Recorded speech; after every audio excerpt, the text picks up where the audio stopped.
এখন 10টা বাজে, আধ ঘন্টা পরে বা আধা ঘন্টা পরে আগামীকাল তুমি সকাল 9টায় 20 মিনিটে আসবা। দর্শক, ওয়েলকাম ব্যাক। আসসালামু আলাইকুম। যদি ভালো লাগে অবশ্যই সাবস্ক্রাইব করতে ভুলবেন না, বিকজ ভালো লেগেছে বাট পরে আর খুঁজে পাবেন না যদি না করেন সাবস্ক্রাইব।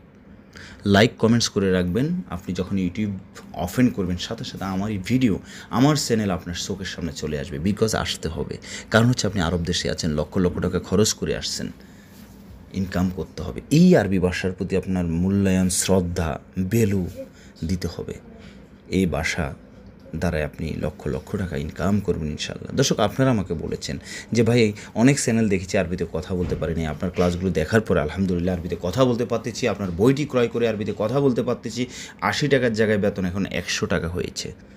এই যে কল দিয়েছেন, অনেকে দিচ্ছেন, অনেকে বলতেছেন ভাই পুলিশের সামনে অনেক বিপদে পড়েছি, আইডির প্রবলেম ছিল, আপনার বাসা, আপনার বইটি ক্রয় করেছি, আপনার ওই বইটিতে পুলিশের সাথে কনভারসেশন, পুলিশের সাথে কীভাবে কথা বলবো এরকম পার্ট বাই পার্ট দেওয়া আছে। সেই কথাগুলো শেখার কারণে, বুঝার কারণে আজ আমি পুলিশের সাথে কথা বলতে পেরেছি। পুলিশ খুশি হয়ে আমাকে ছেড়ে দিয়েছেন। মনে রাখবেন, আপনি যখন অ্যারাবিয়ানদের সাথে সুন্দরভাবে কথা বলবেন আপনার প্রতি অনেক হ্যাপি হবে।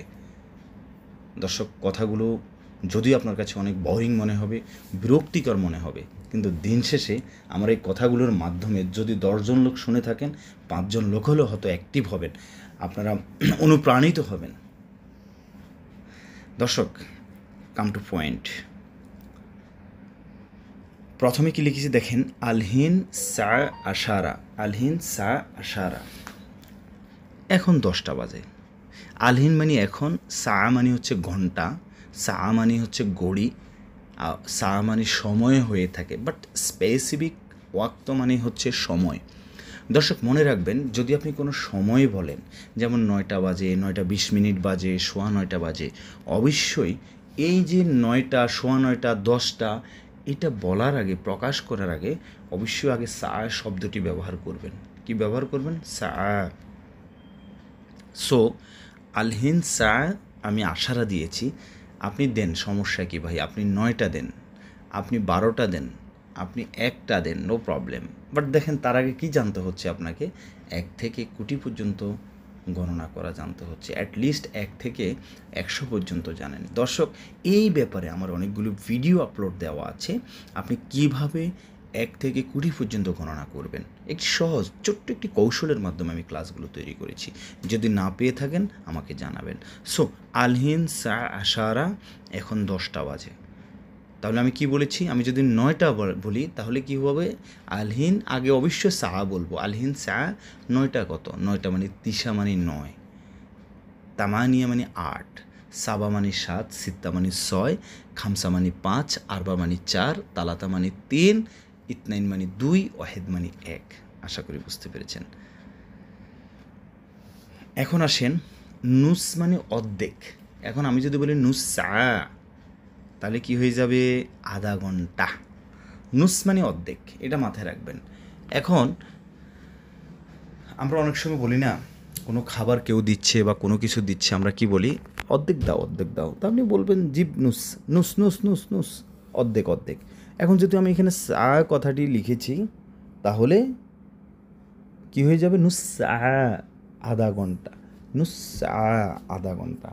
তাহলে বাদ নুস সা, বাদ মানে পরে, বাদ নুস সা মানে আধা ঘন্টা পরে, দ্যাট উইল বি আধা ঘন্টা পরে হবে যাবে। এখন আসুন একটু বুদ্ধি খাটান দর্শক, কীভাবে আপনি প্র্যাকটিস করবেন আগে শুনেন, ঠিক আছে? স্কিপ করবেন না। এখন আমরা অনেক সময় কি বলি, এই তুমি যাও, আমি আধা ঘন্টা পরে আসতেছি। তুমি কোনো চিন্তা করিও না, আধা ঘন্টা পরে আমি আসতেছি। তুমি আধা ঘন্টা পরে অবশ্যই আসবা। এই যে কথাগুলো একটু খাতায় লেখেন। দেখেন, তুমি যাও, তুমি যাও, আমি আধা ঘন্টা পরে আসবো, কথাটা খাতায় লেখেন। এখন প্রথমে কি দেওয়া আছে? তুমি যাও। তো তুমি মানে কি? ইনতা। যাও মানে কি? যাও মানে কি? যাও মানে হচ্ছে রুহ, রুহ মানে হচ্ছে যাওয়া। তাহলে তুমি যাও, ইনতা রুহ, তুমি যাও, ইনতা রুহ, তুমি যাও, আমি আসবো। আসা মানে কি? ইজি। আসতেছি মানে ইজি, আসবো মানে ইজি, আসিতেছে মানে ইজি, এসেছিলাম মানে ইজি। আনা ইজি বাদ নুসা। আনা ইজি আমি আসবো বাদ নুসা মানে আধা ঘন্টা পরে, বাদ মানে পরে, নুসা মানে আধা ঘন্টা। সো আলহিন ইন্তা রু, আলহিন ইন্তা রু, আলহিন ইন্তা রু, আলহিন মানে এখন, ইন্তা মানে তুমি, রু মানে যাও, আলহিন ইন্তা রু আনা ইজি বা বাদ নুসা আনা ইজি ইনশাল্লাহ। আশা করি বুঝতে পেরেছেন। এরপর লিখেছি কি, ইন্তা ইজি বুকরা তুমি আসবা, বুকরা মানে আগামীকাল, সুবে মানে সকাল, সা তিসা ওয়া ইসরিন দাগিগা আগামীকাল তুমি সকাল 9টা 20 মিনিটে আসবা। দর্শক এখানে মনে রাখবেন, যখন ঘন্টার পরে খুচরা যেগুলো হবে এখানে ওয়া, এরপর মিনিট থাকলে দাগিগা মানে মিনিট বলবেন, তাহলে ইসরিন দাগিগা।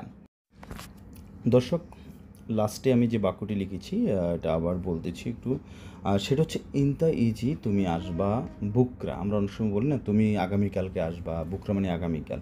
এই যে দেখেন এখানে কিন্তু আমি একটু আগে ক্লাস নিতে নিতে কী বলেছি, আমাদেরকে সংখ্যা গণনায় শিখতে হবে। এখন আবার দেখেন দিনের নামগুলো শিখতে হবে, যেমন হচ্ছে আলিয়ম মানে আজ, ইয়ম মানে দিন, বুকরা মানে আগামীকাল, আমস আমস গতকাল, কুলিয়ম মানে প্রতিদিন, আলাতুল মানে সব সময়। এই যে খুবই গুরুত্বপূর্ণ শব্দগুলো জানতে হবে দর্শক। এই শব্দগুলো যদি আপনি না জানেন, খুব ফ্লুয়েন্টলি কথা বলতে পারবেন না। তো আমি এগুলো খুব সাজিয়ে গুছিয়ে আমি একটি বই তৈরি করেছি। আসলে হয়তো বলবেন যে বইটির কথা কেন বারবার বলতেছি, এটা যে কত হেল্পফুল বা আপনার কত সহায়ক হবে, আপনাকে কত যে সহযোগিতা করবে আমার এই বইটি আরবি ভাষা শিখতে, আরবিতে কথা বলতে, পাওয়ার পর হয়তো বুঝতে পারবেন ইনশাল্লাহ। তো আমি যেটা বলতে চেয়েছি সেটা হচ্ছে দেখেন, ইনতা ইজি বুকরা তুমি আগামীকাল আসবা, ঠিক আছে। ইনতা ইজি বাদ তুমি একটু পরে আসবা, ইনতা ইজি বাদ ইতনাইন সা মানে 2 ঘন্টা পরে আসবা, ঠিক আছে, এরকম। তো আমি এখানে লিখেছি ইনতা ইজি বুকরা তুমি আগামীকাল আসবা, সুবে তিসা, সুবে সুবে মানে কি সকাল, তিসা সকাল 9টা 20 দাগিকা 9টা 20 মিনিটে তুমি আসবা। তাহলে এখানে কি বলেছি, যখন আমরা ঘন্টার পরে যখন খুচরা থাকবে, মিনিট থাকবে,